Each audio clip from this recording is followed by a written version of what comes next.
Ieri mattina si è tenuto il varo di un ponte lungo 40 metri e largo 4 nell'ambito dei lavori del bacino di Viale Diaz nel Vicentino, un intervento realizzato dalle strutture regionali del Genio Civile di Vicenza che sarà funzionante tra un mese.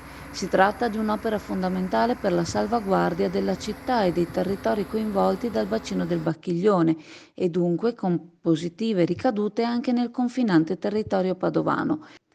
L'intervento complessivo avrà un valore di quasi 19 milioni di euro e consiste in vari interventi oltre a un ponte di servizio su cui potrà transitare un mezzo operativo di 50 tonnellate che verrà dato in concessione al Comune di Vicenza che ha espresso l'interesse di utilizzare la sommità arginale del bacino per usufruirne come pista ciclopedonale.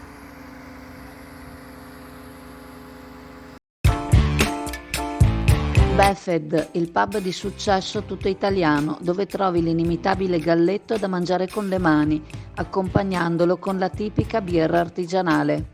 Il galletto è sano, genuino ed eccellente, garantito da filiera controllata Valle Spluga e la birra artigianale nasce dall'esperienza di maestri birrai Buffett. Buffett, presso il parco commerciale Clodì per giovani e famiglie, un posto dove puoi sentirti come a casa tua.